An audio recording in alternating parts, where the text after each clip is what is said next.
I see our numbers of folks joining is starting to slow, so we will go ahead and get started.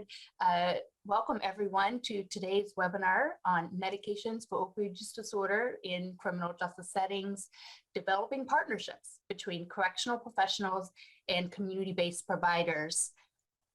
And today's webinar is presented by SAMHSA's GAIN Center with the support of SAMHSA, which is the National Substance Abuse and Mental Health Services Administration. Our presenters today are Rich Vandenheuvel and Lil Espinosa, who I will introduce shortly. I am Dr. Melissa Stein. I use the pronouns she, her, and I'm a senior project associate at SAMHSA's GAIN Center and Policy Research Associates. And you will see a chat box at the bottom of your screen or a chat box icon. Feel free to use the chat box to introduce yourself and share where you're joining us from. And I see a couple of folks who are familiar with our format. They've already introduced themselves in the chat, so feel free to do that. I am joining today from just outside of Charlotte, North Carolina. And before we start our presentations today, I have just a few introductory items to review. First, the views, opinions, and content expressed in this presentation and discussion do not necessarily reflect the views, opinions, or policies of the Center for Mental Health Services, the Center for Substance Abuse Treatment, the Substance Abuse and Mental Health Services Administration, or the U.S. Department of Health and Human Services. If you have any questions for the presenters or in regards to the technology, please type those in the Q&A pod. And again, the icon for that can be found at the bottom of your screen. And at the conclusion of the presentation, we will address as many questions as time permits. We're also conducting a couple of polls throughout this event and appreciate your participation. You should have just seen one pop up. Please select and submit your responses. And we are recording today's webinar, and the recording will be posted to SAMHSA's YouTube channel. And if you registered for this event, we will notify you when the recording is available for viewing. We also have a certificate of attendance that will be available for download at the end of today's presentation. And please note that this certificate is for your personal portfolio. We are not able to offer CEU credits. We do have ASL interpretation today. Our interpreters for today are Dave Grautzer and Pamela Mitchell. We also have live captioning for today's event. To view live captioning, click Live Transcript CC and then select Show Subtitles. And now I'd like to turn it over to Dr. Joseph Mueller, who will be providing some opening remarks on behalf of SAMHSA. He is the Senior Advisor at SAMHSA Center for Substance Abuse Treatment, Office of the Director. Dr. Mueller. Thank you, Dr. Stein. I wanted to kick off this meeting with a story about a patient whom I knew that reflects why community partnerships are essential, but also require careful cultivation. There was a man in his 60s who had been transferred to a local jail after years of incarceration in prison in preparation for his being released. And he'd been using heroin throughout his incarceration. And at the jail was diagnosed with opioid use disorder and started on buprenorphine and stabilized. And he was released with a great plan on paper. He was given 2 weeks of medication in his hand as he left. A peer navigator at the jail had met with him prior to his release to complete his Medicaid application and to enroll him in a local government program that covered the cost of buprenorphine while his Medicaid was hopefully kicking in. And it helped schedule him an appointment with a community provider. And he followed up with the community provider and all seemed well. But 1 month after his release, he went to his pharmacy to pick up the refill of his medication and found that his Medicaid application was still in process. Turned out that it got delayed because, the name under which he'd been incarcerated didn't exactly match the previous Medicaid rolls. A lot of people are going to be nodding to this. And so it took much longer than it typically would. And meanwhile, that local program that was covering the cost of his buprenorphine had expired after a month. So he was really worried that he was going to go into withdrawal or relapse. Luckily, he called back to that peer navigator he'd met at the jail, whose number he had. And that peer navigator knew whom to call at the local program to get that buprenorphine available for him that day. He knew how to call at the primary care office to help get the Medicaid application smoothed over. And this patient had no interruption in his care. And I knew him for years afterwards, and he remained in remission. So this is an example of a really well thought out formal collaboration that still went awry and shows the importance of layering on top of the formal processes the informal relationships to support patients at this really vulnerable time. And I know that everyone has many stories like that. So I'm thrilled by the work that you guys are doing and the support of the Gain Center for you as you do that. I wanted to just quickly highlight two resources from SAMHSA that can aid in this reentry and community partnership space. One is the best practices toolkit for successful reentry from criminal justice settings for people living with mental health conditions or substance use disorders. The other is that earlier this year, the final rule came into effect for the changes to 42 CFR Part 8. And that allows another option for correctional facilities to provide methadone to their patients under the hospital clinic designation. And there will certainly be other venues to learn about that. But that creates another opportunity to help patients access life-saving medication and then connect them to care as they return. So thank you for attending the session. I really look forward to hearing from the experts here. Thank you, Dr. Mueller. And so those of you interested in that reentry resource, I did drop a link in the chat. So it's going to float to the top of the chat in just a minute, but we're happy to share that if any of you want to link to that resource. And certainly you can go to SAMHSA's website and find more around 42 CFR Part 8, but we can also drop some links for that work towards the end of the webinar. Okay, next slide, please. So now I'd like to introduce our speakers for today's webinar. Rich Vanden Heuvel is a principal at Health Management Associates and a national subject matter expert in evidence-based treatment for justice-involved individuals. And he specializes in medication-assisted treatment, behavioral health, and integrated care within correctional facilities and community reentry programs. And he works with multiple state departments of corrections and over 70 local jurisdictions, county jail systems. He provides individualized coaching and technical assistance to support the implementation of evidence-based treatment for substance use disorders, with an emphasis on medication-assisted treatment for stimulant and opioid use disorders. With nearly 25 years of experience in community-based behavioral health, Mr. Vanden Heuvel has held various roles, including care manager, clinician, supervisor, and CEO of multi-county provider and regional behavioral health managed care organizations. And he holds a master's degree in social work from Michigan State University and a bachelor's in psychology from Grand Valley State University. And Will Espinosa is a licensed clinical social worker with a 14-year background in correctional health care. And she specializes in therapy for women and children who have experienced sexual abuse and has served as a behavior therapist for traumatic brain injury patients in long-term care.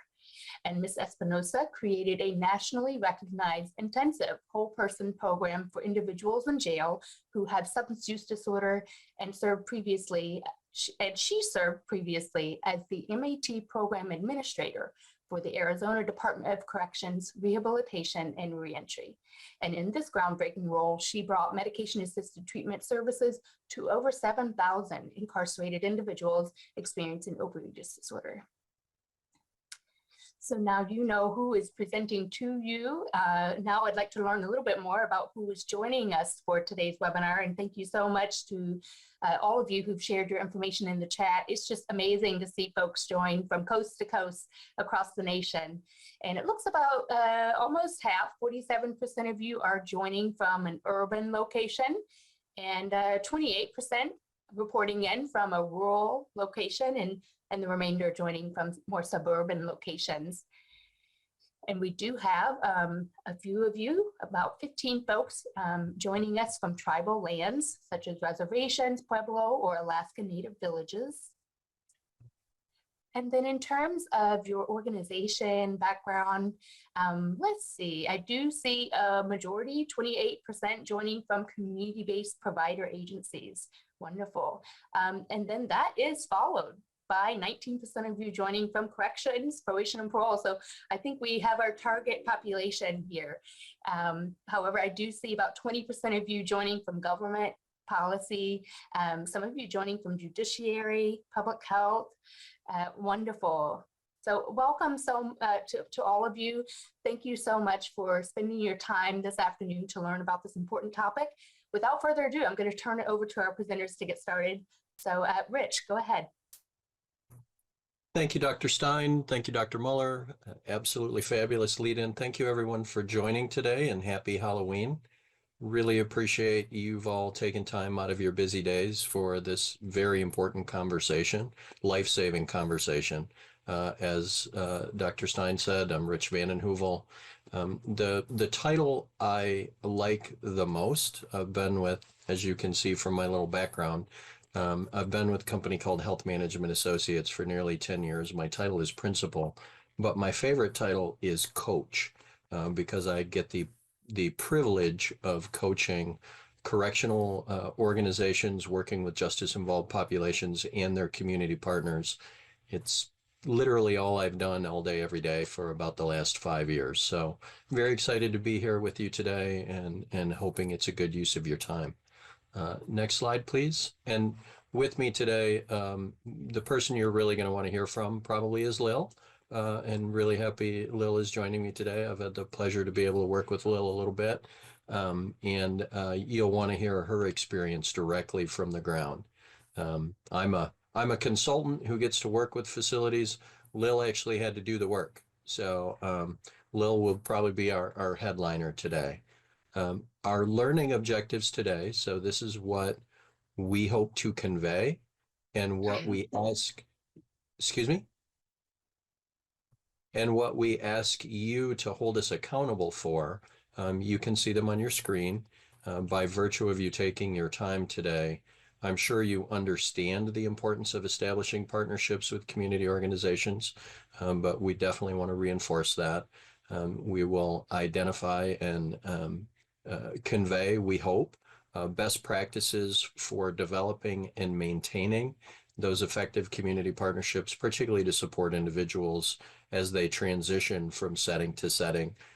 We know people's lives are not static, and hopefully you will take away from today at least one actionable strategy to overcome obstacles you might run into or things you can put into practice in your day-to-day work to help aid with those transitions by forming effective and consistent community partnerships. So please hold us accountable for that. We'll have time at the end for Q&A, but that's what we hope to accomplish. So diving in, next slide, please. Diving in, this is a graphic representation of the aspirational goals that when I'm coaching any sort of correctional system, you see here we have jails at the center. Probably the bulk of my work is with county jail systems, but you see prison systems as well represented here. Fundamentally, what we're trying to represent with this graphic is, and sadly, this often is an aspirational goal. It's rare that this is the norm with any system I've worked with, but the goal being that corrections health and the community standard of care, that there's one standard with the correctional systems regarded as part of the safety net. Most often, and particularly with corrections, and I don't think this will be a shock to anyone joining the webinar today, frankly, out of sight can be out of mind. And I have been guilty of that in my career as a recovering care manager, I call myself. You know, when individuals enter sometimes the justice system, we can be disconnected. They are definitely disconnected from their community systems in many cases. So this is a graphic representation of what we usually consider to be that aspirational goal of a single standard of care, and the individual is able to move through these systems but still experience that same consistent standard of care. If we go to the next slide, we'll see this written out in a bit more detail. But this includes timely and consistent access to medications for opioid use disorder, of course, individualized treatment planning, and coordinated, integrated, and consistent healthcare. Again, we would like to see, and we know that correctional health systems are responsible for the emerging community standard of care, but oftentimes the transitions across these levels, anytime you have a transition, we know this across all areas of healthcare. It's actually very normal, say across Medicaid managed care systems, to have specifically assigned transition care managers. Yet we often don't think of, and I'm using the general large we here, but as community partner and healthcare systems, we don't often consider corrections as being a community healthcare site or part of the safety net, kind of separate and apart. So one key, again, aspirational goal and sort of underlying theme is the idea of how can we assure there's that consistent standard of care for the individual that follows them. We've all heard the cliche, the money follows the person, person-centered care, and unfortunately, sometimes it can be a little bit cliche. That's not the goal. How can it work for the patient? And if it works for the patient, it will work for the systems. These are the aspirations. Lil, can you tell folks, I'd like to bring you in here, and you've worked on the ground trying to create that reality of a consistent community standard of care that includes the system you worked with. Can you kind of summarize how you tried to bring that standard of care into a correctional environment? Yes, thank you, Rich, and hello, everyone. You know, when we're looking at a single standard of care, this really needs to be about medication administration. You know, sometimes the legal system is the only time an individual really starts to consider medication as a treatment option. And we know that there's federal funds that assist many states and counties. However, the cost of medications for opioid use disorder, or MOUD, affects those transitions. All facilities provide services just a little bit differently. Correctional facilities and agencies, they all have different ways of addressing cost. So what medications are provided or what type of care is offered is affected. Some use only one of the FDA-approved medications, while others may use a combination of several others. And as you know, methadone requires the OTP licensure, and hopefully now with the 42 CFR, that's going to really help as well. This poses an issue for transitions or releases. Individuals may be going to another state or another county, another facility, and other services may not align. So there has to be some additional planning for those transitions, which require additional staff time. In the Arizona jails, medication-assisted treatment is provided in some of the counties and not in others. So let's look at this. Persons using opioids are arrested and they go to jail. They either withdraw or they get medication-assisted treatment. If they go to prison, they may continue, but the medications might need to be changed. Then they're released from either the jail or the prison, and they have to go to a community agency, which may or may not provide the same type of treatment. So when we're looking at that continuum of care, we really need to look at how the medication is across the board. You know, some correctional facilities, provide methadone as their only form of MOUD.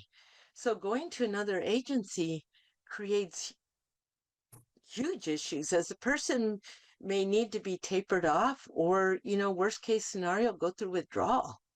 So one situation that I encountered was the issue of long-term court hearings. An individual might be in a prison and have to go to a court hearing at their county. Their county may or may not provide those medications. So they either have to be tapered off so that they can go to their court hearing, or they may go to the court hearing and they may be placed on medications and returned to a correctional facility. And you have to work on whether the medication is the same or not. So this occurred many times in my experience. We had people go to our county jail to attend, and they use methadone as their main form of treatment. So when individuals returned back to the Department of Corrections, it just created many times chaos, because you have to look at classification, you have to look at housing, you have to look at all these things, because not all prison systems provided the methadone. So when we're looking at a single standard of care, the struggles of starting medication-assisted treatment is really in understanding the services that are provided in the community. I noticed this in speaking with several state correctional agencies.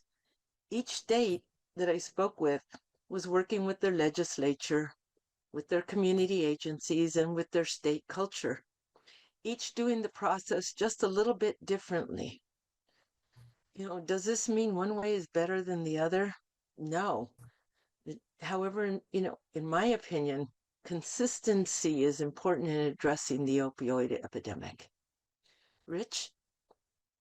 I want to jump on that last point, Lil, because a couple things I took out of that. One, needing to ensure that partners have a consistent understanding of what the standard of care is a baseline starting point. And just a recommendation. Every state I've ever worked with nods at least towards ASAM, American Society of Addiction Medicine, standard of care, particularly MOUD. I can't think of a state who does not have a Medicaid waiver process with the feds to support the Medicaid program. So pretty much within just about every state I can think of, you've got an established standard of care, but that often isn't necessarily translated or revisited to a correctional environment, even though ASAM has made some updates to take that into consideration. But that may be one resource for everyone to use in having the conversation, because the first thing you need is to establish an understanding of what the standard of care is, hence why we highlight timely and consistent access to MOUD. We're referencing all 3 FDA-approved forms of MOUD when we say that. And then the other thing you said that we'll talk more about, there's also understanding the evolution of history of any partner is going to have incentives and historical and current financing structures that it's very important to understand, because as a career behavioralist and a social worker, incentive drives behavior. And we've all had different reporting structures, different contractual and financial requirements in whatever organization we've ever been a part of. And how those align or don't align can definitely drive and impact that standard of care. So just a couple notes I took away from what you were saying, Lil, that I wanted to highlight. Yes. Can we move forward on the slide? Couple slides, please. So in terms of challenges, and I think this will likely ring true for everyone on the webinar today, but starting with jails, although this can be an issue with prison systems as well, we're trying to make this somewhat agnostic, but one of the most challenging issues and places to start is what we would call precipitous release. And everyone who's worked in a jail environment knows what this looks like. Very short stay, anything from a state where maybe there's bail reform, or it's more cite and release with conditional release, et cetera, where you could have a judicial order and somebody's got to be released essentially immediately. So one of the biggest challenges in a jail environment, as opposed to most often in a prison environment, you have an idea of what a release date is. People are sentenced. The majority of individuals in jails are not sentenced, so releases could occur essentially at any time. So having a strategy around that precipitous release, or what you'll hear me today reference what I typically refer to as hot handoffs. We all know the terminology warm handoff, or at least I hope we do. I frequently refer to the, oh my gosh, this is an immediate problem. And I don't usually say, oh my gosh, as the hot handoff. And so having strategies and the challenge of that uncertainty is very, very significant. Definitely affects staff's ability to support smooth transitions, back to that idea of a consistent standard of care. So it really reinforces the need to have go-to partners to overcome that challenge. Dr. Muller referenced it earlier today in the story he shared. Great plan, great process in place, and sometimes they don't work. And you'll hear me say it more than once. In that instance, what you really need, as he shared, knowing who to contact. And that gets all the way down to a specific name is the actual solution. And then, of course, we know that any gap in continuity is an extreme risk of death. Overdose is the #1 cause of death upon reentry from all correctional facilities. So that's why this is so critically important. Next slide, please. So anyone who is joining this call from a correctional health system and any partners to correctional health system, and frankly, I noticed a lot of folks also had a community behavioral health background, probably don't need to tell you that staffing is a challenge. Staffing is a challenge everywhere we work, and it's definitely a challenge in corrections. And often there are very limited dedicated resources to assure comprehensive discharge planning. It's not I know there are resources devoted to it. Particularly, I know that's true both with any state implementing or pending to implement 1115 justice-involved reentry demonstration. I know there's investment there by correctional systems, but that's not the core function of corrections. So staffing is a significant challenge. And on the community side, back to that notion of community standard of care, and Lil noted important to know what that is, but the actual standard of care in a corrections environment is not what exists, say, in your county, it's what should exist, the emerging community standard of care. And frankly, in counties and in states, there is not always as robust a continuum of treatment options as we may like for those re-entering individuals. There can be treatment deserts. Dr. Muller referenced some options around methadone. Frankly, there are only so many OTPs.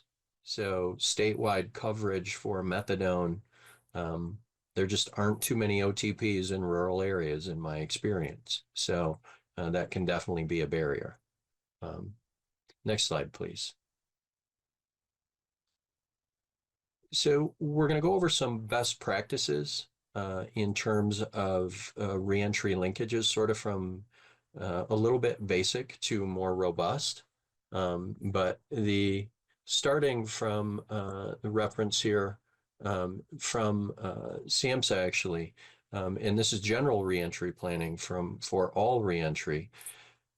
You have to be able to prove who you are, obviously, to be able to access benefits. You need to have timely enrollment, which often requires a level of health information exchange and release of information and collaboration between your eligibility and enrollment systems, and most often your community partners and your correctional providers, whether it's discharge planning or healthcare providers. And also want to emphasize that all of our social determinants of health needs, or health-related social needs, depending on which acronym we'd like to use to describe these needs, I always go back to the very simple Maslow's hierarchy of needs. If an individual doesn't have housing or transportation, or a means to pay for even things like a copay, all of these are potential barriers to continuity of care and treatment. And if we don't have continuity of care and treatment, particularly for an individual who's receiving medications to treat opioid use disorder, for instance, our risk of relapse and our risk of overdose are astronomical. So part of the comprehensive, or probably the C in comprehensive for these individuals, really needs to start with consideration of basic needs, all the way down to and as simple as sometimes I see systems where we don't necessarily, maybe we have a relationship with a pharmacy, but we don't necessarily ask if it's located in an area an individual can actually get to. Just a very simple example that I've run into numerous times, but having a prescription at a pharmacy that I can't access or I can't cover the copay for doesn't actually give me access to the medication that maintains my treatment and helps protect me against catastrophic outcomes. So some concrete examples there. But fundamentally, we can't lose sight of those potential barriers: housing, funding, identification, benefits, and transportation. Transportation comes up constantly. Next slide, please. So this is actually from a continuum of readiness that HMA developed in our coaching. And I would ask you to consider this, and I saw the question in chat. Folks will have access to the slides. But if you consider a sort of continuum of readiness, I would urge folks to think about this in terms of least optimal to what we've seen be the most optimal. And, feel free you'll see my contact information at the end. If you've got recommendations to improve this, I promise we will take them. But at the very most basic level, reentry is not our job. Good luck, see you later. Reentry is kind of the basic, and I would say absolutely insufficient level of readiness for partnership and for reentry coordination for individuals. You're on your own. Slightly better is you receive information on what the resources are in the community. Say maybe it's put in property at discharge or something, but a referral guide, if you will. Okay, that's better than good luck, but not quite sufficient. And you can sort of work your way down here. One-way referrals, even if we say you have an appointment scheduled and here's your referral to a community provider. If we don't have any other supports in place, typically the success rate of continuity of care with information and one-way referral is frankly not very good and not where we need it to be. So then we get into a warm handoff process, right? Things we're all familiar with. I'm a recovering care manager myself. And when we say transitioning care management responsibility, I would ask you to think about that. The words here are on purpose: intentional and accepted. I'm the transition planner in the correctional facility. I have this responsibility. Now, Lil, do you accept responsibility for the linking, monitoring, and coordinating for this individual on the outside?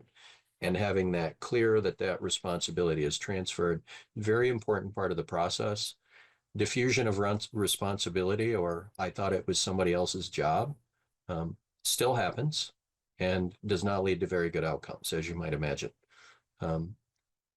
Having an agreement in place, and I don't want you to get caught with MOU, and we're going to talk about this from an experiential aspect, and Lil's going to chime in on this as well, but having an agreement in place with your go-to community partners doesn't have to be the most formal thing in the world, but having a way to document my 3 favorite questions. Anybody who joined this webinar who's ever worked with me will vouch for this. Who is responsible for what by when? And having that laid out and agreed to is an extremely powerful tool to support and to know if you're being successful. Finally, and I actually coach facilities to start here, hot handoff procedures. Because if you can manage your emergencies, odds are good you can manage your routine. That's the simple logic here. And last but not least, and some of the best things we've seen, one of the things we would really like to measure and see more measurement around, and we recommend, actual access, particularly in the case of agonist medication. If I'm measuring continuity of care, I want to know if the individual actually has the medication in hand before any medication runs out that they had when they left the facility. That's sort of your ultimate safety test. So hopefully this is a somewhat useful continuum to consider in your planning, and maybe even kind of think about, if you're in a correctional facility or you're partnering with one, where you're currently at versus where you might have a goal to get to. Next slide, please. A few examples of things we've seen, and I heard it raised previous. I think reentry and partnership support is a spectacular opportunity to really meaningfully leverage individuals with lived expertise. I think somebody who has walked a mile can establish a rapport and be a resource far better than I can with however many degrees I have. It's efficient, it's effective, and I think it's, frankly, it's quite intelligent, and we've seen it work very, very well. A few other things I would recommend. We've already touched base on sort of enhanced referral agreements. We've seen some great things around release backpacks, even packed by community organizations that'll have resource guides, et cetera. I live in Northwest Michigan. I've even seen them include not just naloxone, but hand warmers, because if you're not from this part of the world, it gets cold here for a good part of the year. So really thinking about, back to that hierarchy of needs, what some resources could be. But one thing that oftentimes can get overlooked and can be challenging, thinking about the data sharing process, releases of information, health information exchange to support eligibility and enrollment processes, those can really trip systems up. That's not the sole subject for today's session, but they can definitely trip people up. Definitely think that systems spending time on those issues, they're not fun for social workers like me. If I had one tip for you, I would recommend, when you're asking your technical experts on these processes, ask them how you can do this, not whether you can do this, would be my one big takeaway. And I can see Lil nodding. Don't ask if you can, ask how you can, and your quality of responses, in my experience, will be very different. And last but not least, again, just to say it one more time, and Dr. Muller referenced this, at the end of the day, what you need worse than anything else is a go-to community partner who you know can address the individuals in need when everything else fails. That plans A, B, C, and D, having a go-to all the way down to knowing the individual. When I ran an agency, I can tell you the person my community partners, including my jails, wanted to talk to, his name was Chris. And that's what I mean by a go-to partner, because when it's the time of day these issues usually strike, and your options are very limited, and you and 3 of your staff are making every call you can to everybody you know, you want a name and a face in your mind who you know is going to accept this patient and help resolve the problem. And as a correctional system in particular, you probably don't have that resource on the outside. So that's really what you need. Lil, can you talk a little bit about your efforts to cultivate those go-to partners and what you would recommend to people to sort of find, build, or buy those partnerships? Yes, everything you have to say is it is so vitally important. What I've encountered in both jail and prison settings is really the same. You have to work on both inside corrections and outside in the community in order to start working on these relationships. Relationships, they're so important. In my experience, most people just aren't familiar with MOUD and how it works. So it's about educating the staff and the community. Medications such as Suboxone have been abused, so it has a bad connotation. When we introduced MOUD in my last agency, we had medical providers, nurses, and even substance abuse counselors leave the organization because of the use of Suboxone. So you really have to start looking at how those relationships are. When in corrections, it's their house. I always say it's their house, it's their rules. We are like family members coming to visit, right? And the Yeah. responsibility, you're right, right. And the responsibility of it being their house means that they should be interacting and participating in the processes that are involved with incarcerated individuals. So I worked on creating champions, these MAT liaisons. We train them on medication assisted treatment. But more importantly, we listen to their concerns. What were they seeing and what did they need? And we all work together to address those concerns. They, in turn, trained and taught others. And they are the ones who change the culture by feeling more comfortable in speaking with medical staff about concerns, by contacting community agencies, and by ensuring the individuals releasing had the services they needed. You mentioned the hot handoffs. It is Yeah. because of this relationship with the officers, with the custody staff, that we were able to work with these hot handoffs because they knew what was going on. Then when we look at community agencies, well, they want to be involved with corrections. I can't tell you how many times when I said we're starting this, the agencies were like, yes, let's do this. But the barriers in coordination are difficult. So, correctional facilities really have strict rules about visitation. And so we know that individuals are more likely to go to an agency that they have a connection with. So if they don't have that ability to get that connection, it's just not going to happen. Yeah. Community services, they have different services available. Some provide medications and medication oversight. Some require participation in intensive outpatient programs, and some have housing options. The release process really needs to be a community event where several organizations may need to work together. And this is how you start building these relationships. Years ago, and it's funny you were talking about this, years ago when I worked in the jail system, we would provide persons who were releasing from jail with a sheet of resources. We thought, yeah, this is great. We added, suicide prevention, the crisis intervention numbers, the phone numbers, everything that we said. And then we handed them this sheet of paper and then we, said, good luck, see you later. And see you later was what it was, is we Yeah. essentially knew we were going to be seeing them later. Yeah. You'd go out on these exits around the facilities, and our work essentially littered the streets around the exits because they weren't beneficial. So I want to bring this to light a little bit here, and just this is my experience. A true reentry, or what I call a completed reentry, involves really 6 aspects. And I want to talk about that because I think it's so vitally important. You touched on it in the slides that you were giving.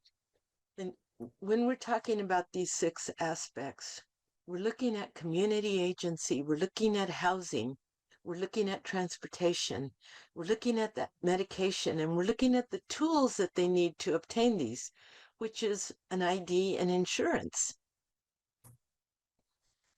You can't get a job, you can't get housing, you can't get insurance if you don't have an ID.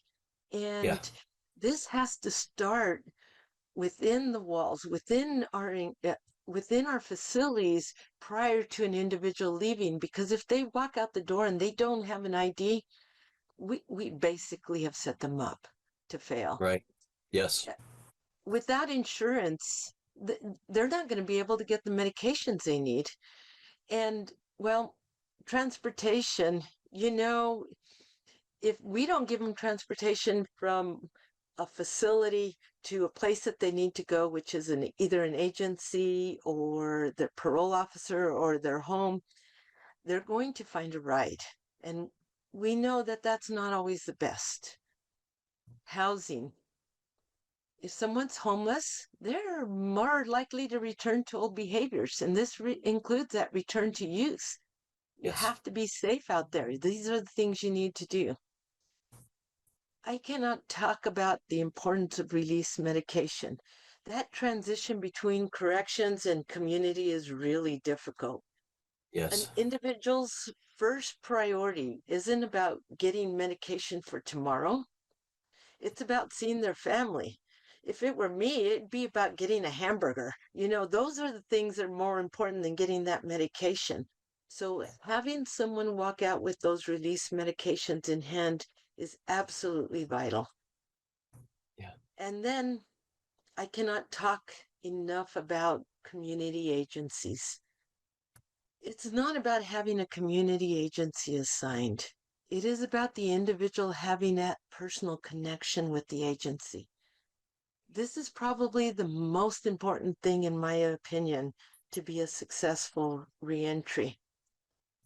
One of my favorite quotes is, "The opposite of addiction is connection." Mm. Community agencies help individuals have a sense of purpose or that connection with that community. So, in my experience in starting medication assisted treatment, I first started out by reaching out to a couple of well-known agencies. They're agencies that this is what they do. They were excited about the opportunity to partner with corrections, and I felt it was important for us to understand each other's expectations. An agency can't do too much if they don't have some of the aspects that I just mentioned. And I also needed the agency to provide and or assist to ensure that all the aspects of a completed reentry were achieved, right? So once we set up the expectations and started the release process, I found that word spread and other agencies just automatically started reaching out and asking to partner. People want to work with corrections, right? So Yeah. cultivating these community partnerships really was threefold.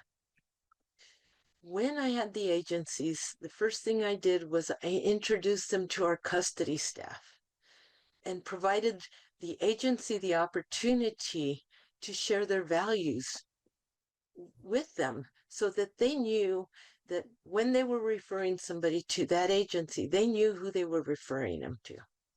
Yeah. Having regular meetings with what I'm going to call an integrated team, that's what I called it, right? Yep. To address any concerns. And this team included our medical discharge planners, our MAT liaisons, which were our custody staff, our parole reentry staff, and our community agency. And we would sit and talk about what it was that we needed to do in order to create successful reentries. And then, last but not least, was integrating the care for those releasing. The discharge planners identified their community agency based on the medication and the need. The custody staff would take that participant to an office where they would meet virtually with the agency, with the parole officers, and with anybody else who needed to attend. These were vital in creating that care, was that contact, because we couldn't always create that personal contact, meaning an individual came into a site. We did try to do that. And in doing that, what we did was we created what we called reach-in events, where agencies would come into our visitation area and they would set up tables. And MAT participants who were releasing in the next 90 days would come in and they would get to go and ask about the agency. And they chose who they wanted. I can't tell you how positive this was.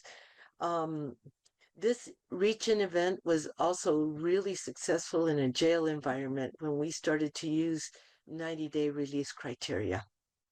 Mm-hmm. All of these things really help cultivate our relationships between what I talked about, the inside and the outside.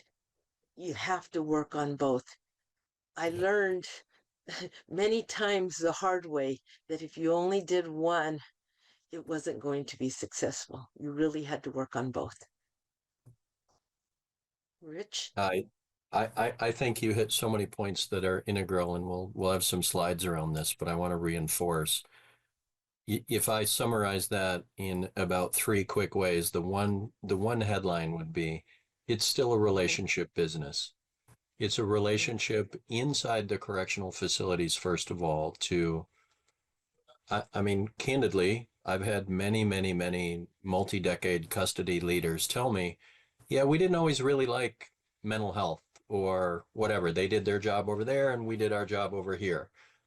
So the first rung, if you will, is the strategy and the relationship and the consistency around the standard of care within among the facility staff. And you need champions there. So that's relationships number one. Relationships number two is really between the correctional setting facilities and the community providers. Frankly, most people in the world don't even know the difference between jails and prisons, in my experience. So it is not uncommon for community providers, and I did this when I was one, so I will put it on myself.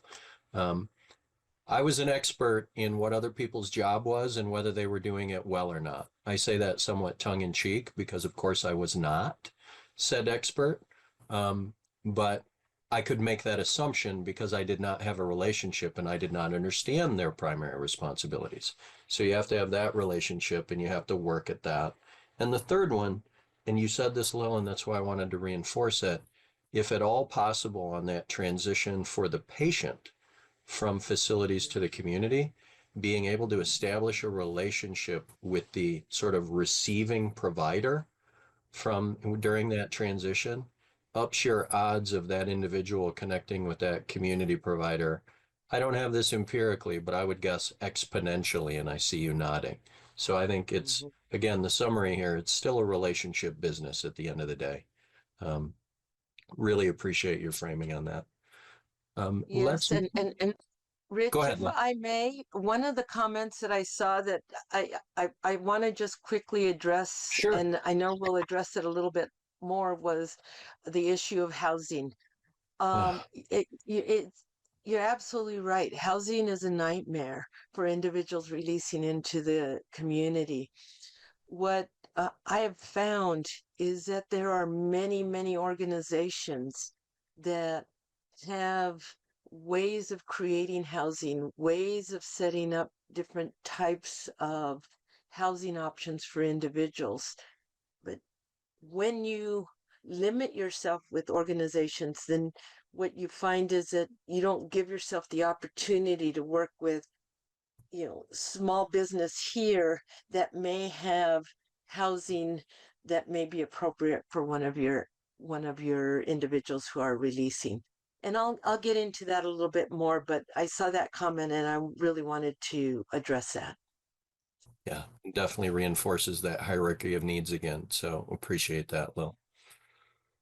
All right, let's cover a few more slides. And again, we're going to want to make sure we have time for your questions as well. So this is a very generic example, but one thing we engage in, what I want you to take away from this, HMA has built a few sort of generic, if you will, flow charts. But what I would recommend, and I'm a big fan of, and yes, I'm a terrible nerd, but documented flows for handoffs and reentry. They're going to look a lot different. I would say the level of detail you can apply to them. I would highly recommend it. This is something we do extensively when we're providing coaching, but provides a great tool for your team.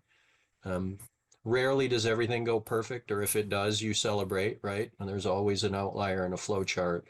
But having a means for everybody to refer to that, again, is clear on who is responsible for what, by when, for whom, is almost always a good idea in any process you're going to do more than once.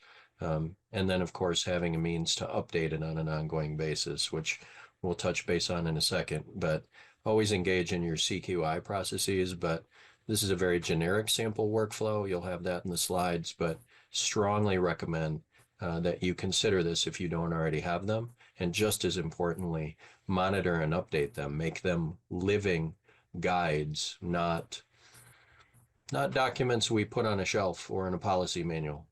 Make sure they're operationally useful. Next slide, please. Not that we would ever have documents that we just put on a shelf. I never had that when I ran organizations myself. Okay, I kid sometimes. In terms of best practice strategies, I think we've covered a lot of this, but another way to sort of depict it, really considering that continuity of care needed across systems, inclusive of not just all the behavioral health and physical health care needs. The correctional population, justice involved population, has a very high degree of chronic comorbidities. So we have to consider all of these integrated care needs, as well as the health related or the social determinants of health or health related social needs. Having designated warm handoff processes and preferably hot handoff processes, if we've already discussed, some way to document your process, your partners, and your referral relationships is recommended. And again, always include person-specific information data exchange. Again, we've talked about how critical access to things like identification, benefits, means of payment are. And all of that requires communication and exchange of information. Communication pathways and regular, Lil, you said regular team meetings, having a schedule that we agree to. No one I know complains really heavily if a meeting on their schedule gets canceled, but having an established schedule to touch base and agreed upon agenda, what you're going to review and look for. These are all very basic, but these simple strategies, the fundamentals, often get lost under pressure. And if you're in a community-based organization or a correctional system, you know about pressure. And I already referenced, ensuring that continuous quality improvement is part of those discussions. These are all very basic, again, but highly recommended. The fundamentals do get lost when we're under stress. Next slide, please. So the idea of, well, first of all, the cliche. We all know when reentry planning and transition planning starts, right? It starts on entry. Yes, it's a cliche. It's also the most effective, and it supports fewer misses, fewer gaps, fewer holes for individuals to fall through fundamentally. So ideally and efficiently, we're going to have assessments at the very early start. Every correctional system I've ever worked with has initial assessments in place. As I've already referenced, just as important, ensuring consent. And when we say that, we mean informed consent. And that's important because, and I've lived through this myself, here, just sign this release is not the same as informed consent and who we're sharing information with and why. Again, the case planning information, but the specific treatment and case planning information and how that's going to be used by whom and how it's going to be shared, important aspects to consider in terms of defining what comprehensive case planning looks like and the need for it to be across systems. We've already talked about some standardized means to do that, which could be as simple, don't overthink this. It could be as simple as a regular meeting schedule and an agreed upon agenda. It doesn't have to be complicated. And then, something we can often lose sight of, but can become frankly very challenging, or it can be a great asset if all of the systems have access to it, technology infrastructure for sharing information. There is a lot of variance in terms of technical capacity and infrastructure across correctional systems and community systems. I don't think I need to necessarily explain that, but everything from 3-ring binders to very highly advanced health information and data exchanges. and everything in between. So that's also part of that, creating common expectations, sharing cultures, and working together. Because just assuming everybody has the same systems or the same access, or it's in the medical record, or it's in the JMS, or it's in the, well, frankly, one agenda item I would highly recommend, make sure you cover acronyms fairly early on as well, because that one's always a tripper upper, which is not a word. Next slide, please. So in terms of some just very simple best practices, we really wanted to reinforce. Lil did the same. In a perfect world, an individual is going to leave, and typically we're talking buprenorphine here because of the regulatory structure and concerns around methadone. So if we're talking particularly agonist medication, methadone being a full agonist, buprenorphine being a partial agonist, medication on hand is really the ideal. I recognize that can be a concern. But if an individual doesn't have access to the medication that frankly both staves off cravings and prevents withdrawal, they're going to go into fight or flight survival mode. An individual will do literally just about anything to avoid withdrawal, or sometimes literally anything. So having access to the medication is sort of first and foremost. Barring that, not just a prescription, but a means to access the prescription. This is summarized in interest of slides, but not just a means to pay for the prescription, but even access to the pharmacy, like I said. Because if I don't have actual access to medication, a prescription is just a slip of paper or an electronic order. It's not actually access to treatment. So I want to highlight that because the two can get conflated pretty often. And harm reduction, frankly, if I need naloxone, I can't give it to myself. The more the better. I often, as often as I have the opportunity, coach correctional facilities. Give it out as much as you can everywhere you can, because if I need it, I can't give it to myself. And we're very bad at treating people after they're dead. And I don't mean to be a smart aleck when I say that, but first and foremost, we need our patients to stay alive. So again, none of these are complicated, but important to reinforce. I do work with a number of facilities, by the way, particularly on the county jail side. It's kind of interesting who put harm reduction resources in property, but they do so at booking because it enhances the likelihood that they won't miss anyone upon release. A little tip that I think is a cool strategy. Again, you want to check dates for medication, et cetera, but a lot of times we hear distribution upon release, but particularly with jails, upon booking, actually as an additional fail-safe is kind of a cool strategy. Next slide, please. So, Lil, your real world reflections are probably more interesting than mine, but I've referenced several times the idea of formal agreements. I know we've kind of talked about this, that's not how you started. So if you could share with folks how and why you started your process and sort of where you were and where you would want to go on that sort of continuum of less to more formal in terms of collaboration. Yeah. Okay. Well, in the facility, in the agency that I was working in, we really needed to work together to see how services would be provided across the continuum of corrections. You know, we have facilities across the state, some are rural, some are urban, and we needed to ensure that the services were going to be the same. With the differences in community agencies, meaning, with peers, the type of medication, the treatment options that they had, I wanted to be able to provide similar services to all MAT participants, regardless of where they were releasing to. In the state of Arizona, we also have many tribal lands. And so we had to work very hard at trying to figure out how we would create that consistency. By not having the formal partnerships, it allowed the agencies to basically provide the services as they were able.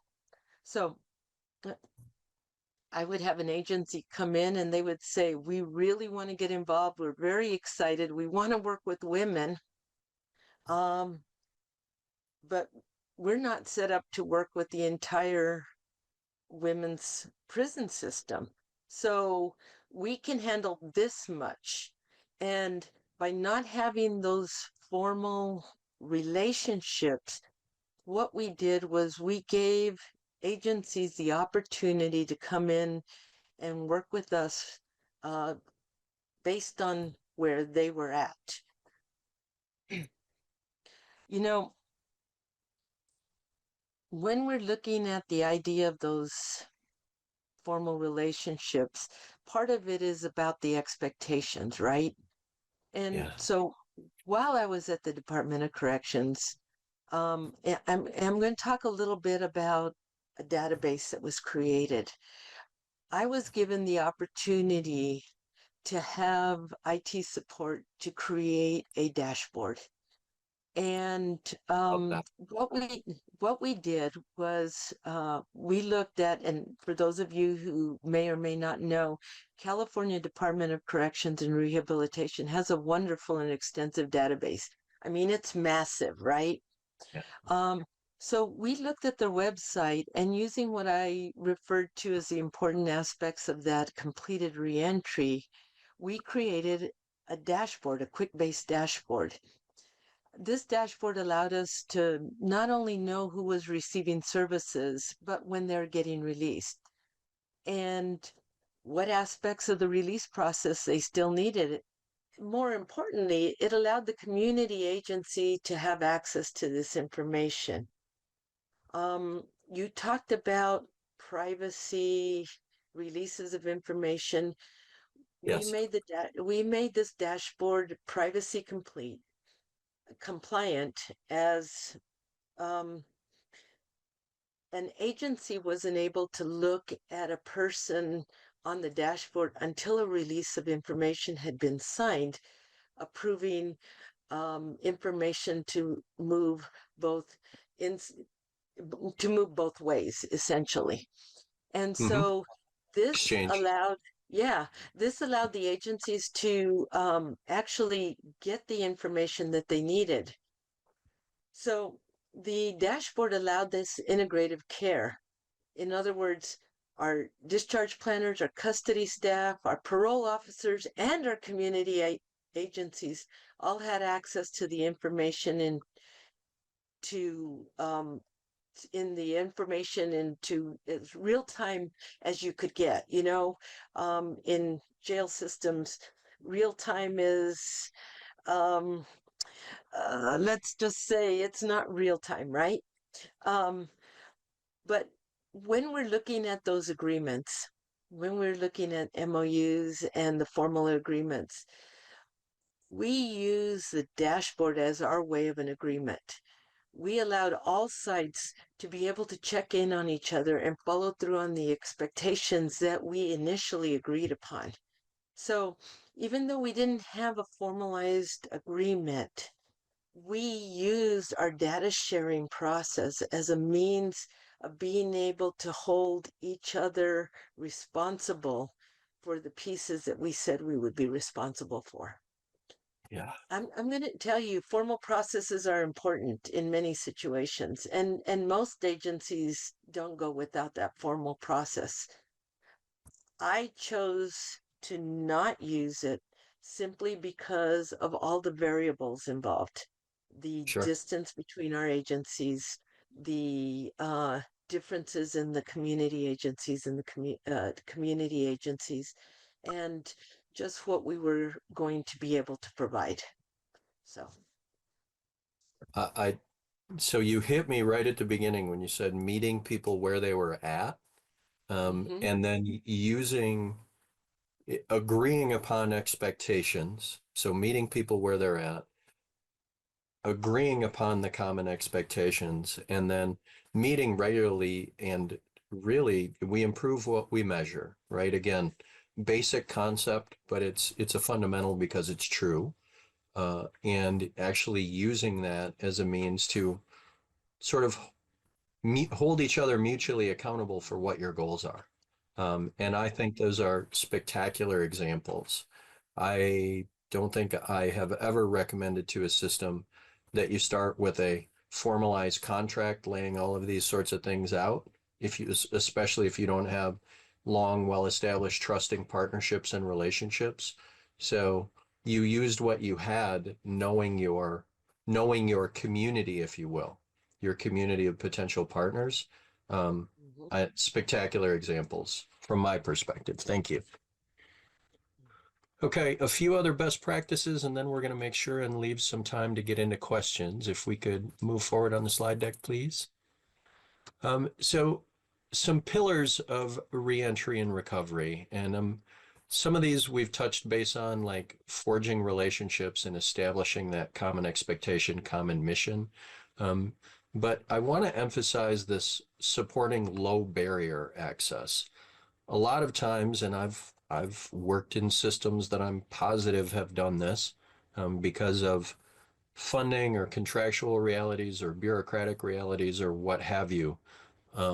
Oftentimes, and I don't say this intending to offend anyone, but particularly healthcare or generally health-serving social systems, depending on how we're funded, we kind of force patients into pathways, clinically and administratively. And I think it's just really important to consider any potential hurdle or requirement we place in between the patient and the treatment is a potential barrier. So this is not just low barrier access to medications, which we definitely think is important and we support. I know there are still providers in the country who provide substance use disorder treatment but don't allow MOUD. That still happens. I still hear about it on a weekly basis. So definitely want to have low barrier access to medication, but also to the extent possible, and this is probably only really possible once some trusting relationships are established, but really consider the administrative barriers we put in place that make it harder for people. And that also does come back to things like sharing information.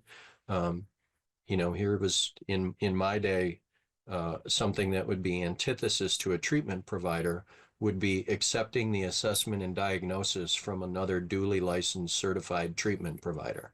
We always did our own assessments. Well, that means as a patient, I just had to go through 2 assessments just because I changed providers when I had just done this with, in theory, another competent professional. Just one little example, but any of those can make it harder for individuals. We don't want to make accessing treatment their full-time job. Is kind of the fundamental takeaway. Again, we already referenced common mission amongst partners. Standardizing some of the pathways and processes, however you do that, Lil spoke to it. Again, it's simply efficient, and you can't measure your performance if you don't know what your goals, your process, and your pathways were. If you don't know where you're trying to get to or what you're trying to do, it's very difficult to know if you're successful. Not novel, not creative, but important as a fundamental.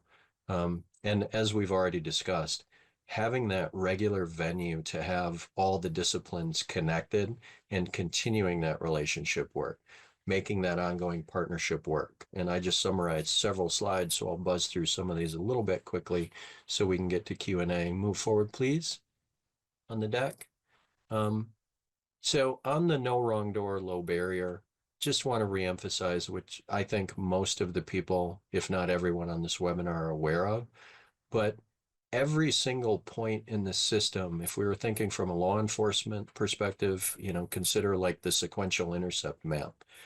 Every single contact point is an opportunity for a positive or negative interaction that can help support an individual enter recovery. We know recovery is not linear. We know relapse from every chronic disease is common, and that applies to substance use disorder as well. And it's hard to ask for help. And particularly when we talk about the justice-involved population, not the topic for today, but this is a highly traumatized population. We're asking to be vulnerable with strangers and ask for help. And sometimes our systems are not very kind when people don't appreciate the help we want to give them. So keeping that perspective in place that every opportunity is an opportunity to help and engage the individual to start their recovery, that's really what we're talking about with low barrier and no wrong door.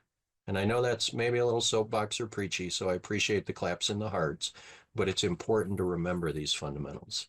Next slide, please.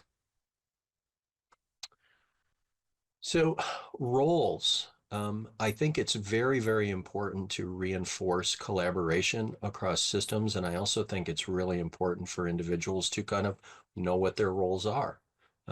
Honestly, I think correctional environments are quite good at this.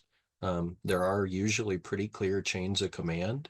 I think it's important to just consider all of these intercept points. I won't read through all of them, but this is everyone's got a place in the choir and an opportunity, and consider at each of these sort of, if you want to consider them as roles or even as intercept points, who has a role pre-entry to re-entry. So pre-booking, booking, healthcare roles, during incarceration, particularly for sentenced individuals, but also for unsentenced individuals, who plays a role. And then also pre-release. You know, there are multiple opportunities, and I think we noted managed care organizations here because in a lot of states, the safety net system is funded via Medicaid, and in a lot of states, Medicaid is managed through managed care structures. Translating that across corrections, community corrections, probation, community supervision, community-based organizations, and the patient, there's a lot of work to be done to translate across those systems and understand how the different requirements play in. So again, just understanding who plays a role and what the potential pathways are so you can engage the appropriate partners is what we're trying to depict here. Next slide, please. So in terms of forging relationships, you know, I think the biggest takeaway I would want to add here, first at the beginning, I want to hone in on that second at the top box especially. We have a lot of what I perceive to be providers, community providers on today. Understanding the actual role and responsibility, I think Lil said it earlier, of custody and law enforcement, and the culture, the responsibility, the reality, critically important if you're going to form relationships. I'll just leave it at this. I've never met a custody officer who also went to school to be a psychiatric res tech or a substance use disorder residential treatment clinician. They went to school to be law enforcement and custody, yet they are operating in the largest behavioral health serving system in every state. If you just take that away, it can really help with the compassion and understanding of what's entailed in this role. A lot of custody professionals have been working mandatory overtime shifts for years, since pre-COVID. So understanding the realities, and this works both ways. It's also true for custody with treatment partners, both inside and outside the facility. The rest of this you can read yourself, but I would also say every contact is an opportunity to either strengthen or weaken the partnership. So just reinforcing again, this is still fundamentally all a relationship business. And the last one, Lil, you said it earlier, the far right at the bottom, listening to your partners. Sounds simple, but as you might be able to tell by me being a presenter on webinars, I'm sure I'm better at talking than listening, and I suspect I'm not the only one. Next slide, please. So again, I want to hit key takeaways in terms of making some partnerships work. Who are you sharing with and when? Is it a safe, non-judgmental space as much as possible? Are we creating the time and space to communicate? And being trauma-informed, frankly, that applies professional to professional, not just professional to patient. We all experience a lot of secondary trauma, professionally speaking.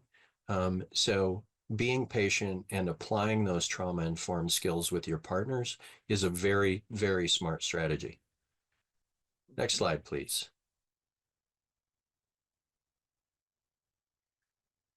Lil already referenced this, so I'm not going to belabor it, but it's fundamentally having the space, having the time, applying your CQI principles. What are you monitoring? And the last bullet I just want to lean into, there's outcomes monitoring, but as an aspirational goal, if you're communicating and sharing information, actually managing the outcomes. So here's the difference. Did it make a difference to Lil if Lil were my patient? She's not. But did it make a difference to Lil in real time? Because doing an aggregate quarterly report is interesting and helpful, but making sure Lil stays alive and has access to treatment is even more helpful. That's the difference with outcomes monitoring versus outcomes management. Next slide. All right, Lil, I think we can actually move forward and get to Q&A if you agree. Yeah, I agree. Okay, and you can see the key takeaways.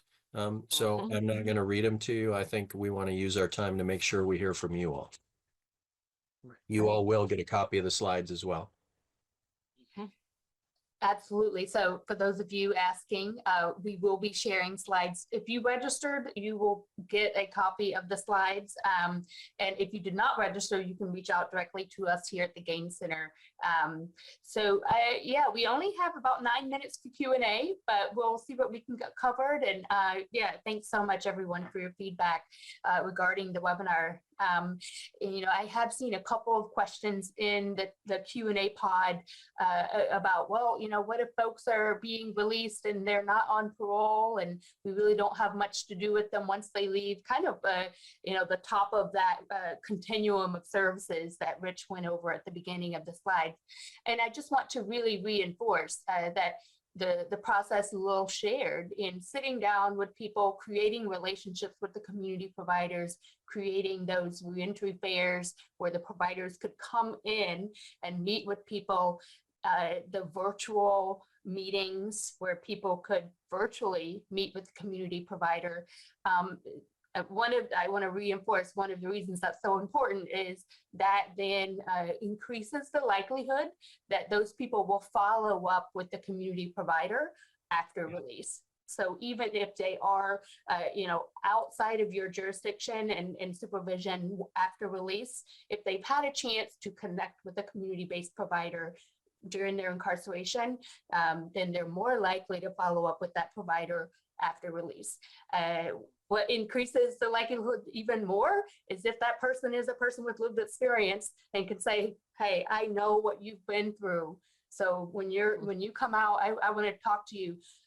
Lil, I did want to take a minute and just ask, because I know that in your previous agency, some of the community-based organizations were peer providers. And I think you even mentioned once that I think they sometimes would come and pick people up and provide transportation upon release. So could you share a little bit about how you engaged with peer organizations and built that relationship? You know, peers are so important. Individuals are going to listen to a peer much more than they're going to listen, say, to me. We had situations where our peers would come in and they would say, hi, my name is 12345. I've been in your shoes. And I cannot tell you how many more individuals would go and speak to that person than they would to the social workers that had the other agencies that you know, of the other agencies. Peers are a vital part of treatment. In our last agency, we actually had have a program that creates peers and that are certified by Arizona so that once they leave, they are able to become peers. I had the advantage, and again, this is about relationships, is that many of our wardens would review the peers' information in order for them to visit, and they started to allow many of the peers to start to enter our facilities and be more involved because they see the benefit because of the program that we have or had. And so I can't tell you, the utilization of peers is going to be, it is what's going to make or break the release process. It really is. Uh, uh, Peer support, very, very important. Thank you, Lil. So there, Melissa, if I may, I go would ahead. encourage folks to think when we say handoff, exactly the way Mhm. you described that connection with a Right. peer, Lil. Literally Mhm. think about a handoff. Like the hand is going from my hand to that peer's hand. And if you think about it that way, the odds of it being successful are going to go way up. We've seen it, Yes. and it's everything you said, Lil. Spectacular.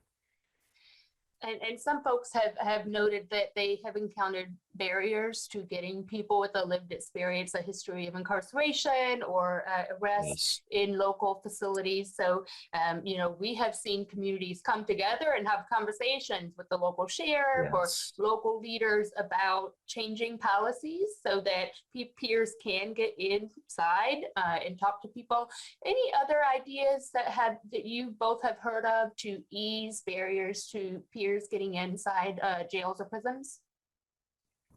So Well, just I like a think, person with lived experience can connect quicker with another individual upon reentry, if Lil just described the experience with some wardens reviewing and wanting peers to come in. If you Mhm. can pair up, whether it's a facility warden, it's a jail administrator to a jail administrator, a sheriff to a sheriff who've done this, peers always want to talk to peers, and that's true professionally as well.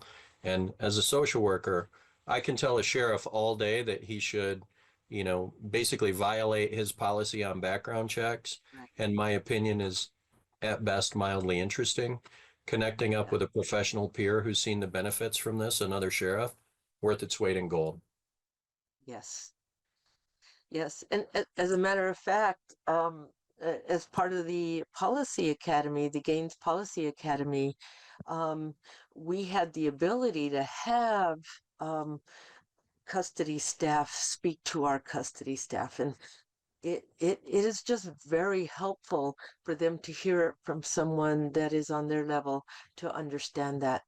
The other piece is that sometimes if you hit that barrier and you can't get the peers in, uh, with the use of technology, with the ability to have the virtual in-reaches, um, very helpful. Uh, Almost as beneficial as an in-person in-reach as well. Yeah, Thank you for that. So great point. we are getting really close to time, so we're going to have to move on. However, I did want to drop in the chat. I'm going to do that right now, a link to SAMHSA's website with the updates to the 42 CFR Part 8. I did see some questions about access to methadone in the Q&A, and a lot has changed this year. So if you or your organization isn't up to date on the changes to 42 CFR Part 8, take a look at that, because you might see that some of the barriers that have been in place for many years are might be a little bit different now. So obviously not everything has changed there. This is a highly regulated medication still, but the changes to 42 CFR Part 8 are starting to ease access to our agonist medications. So take a look at that, and we'll move on to the next slide. Okay, this is just a quick link. If you have not signed up for our listserv, you can do that. You could even just search in your favorite browser, SAMHSA's Gaines Center, and then you could find our website and sign up for our newsletter there. And we'll go to the next slide, please.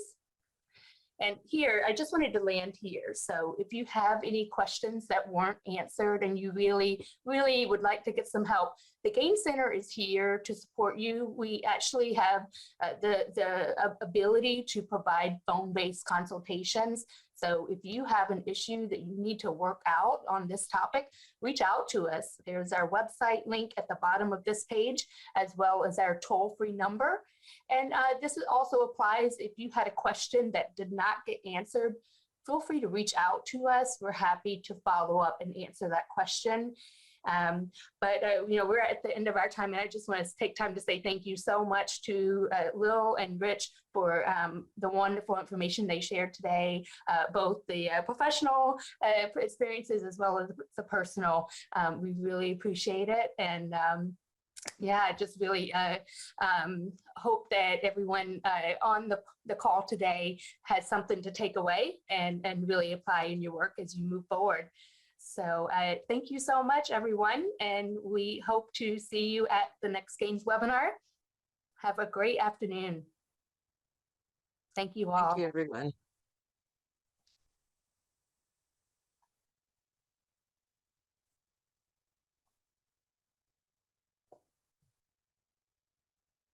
Great job, Lil.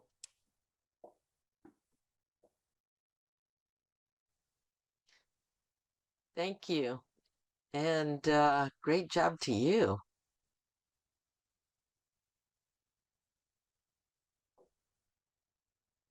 Very engaged group. Love it.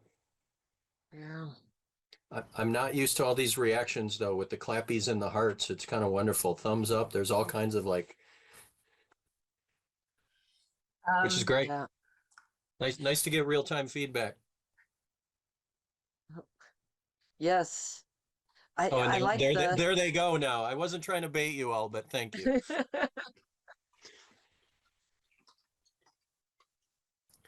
I Melissa? wanted to. Oh, sorry, Lil, go ahead.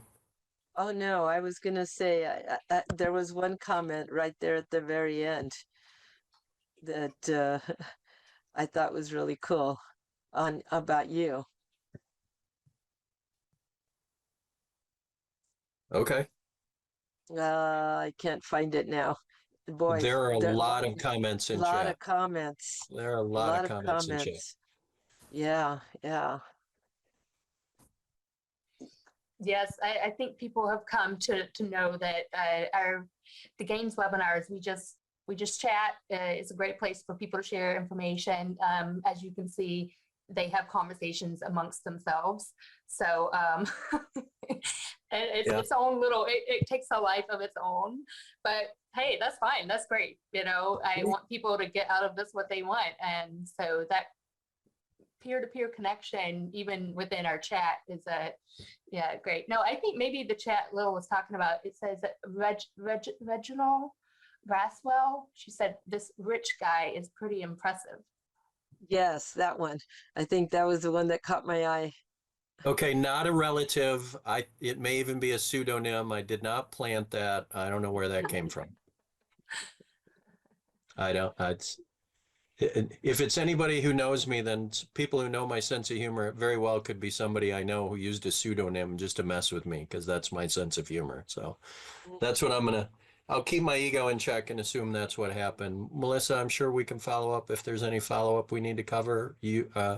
All good from here? Yes, and we will send you both a link to this recording once it's posted to SAMHSA's YouTube channel. Thank you. And we will cut out this little chatty part once, so this will not be going on SAMHSA's YouTube channel. All right. That will be good. I do appreciate the ability to work with all of you. It's been amazing. Thank you so much. Thank you. You as well, Will. Super fun. You did you did a great job. Great job. Well, if there's anyone on the line waiting for the certificate of attendance, you can click on the PDF that is in the chat and follow the instructions on your device to download that to your device. So if you are on a computer, click on that PDF, your computer will give you instructions on how to download that to your computer, or if you're on your phone. But that is in the chat now. So please click on that and then download it to your device. And we'll leave this up for another minute. So any of you on the call who need to download this, will have it up for about another minute so you can download it.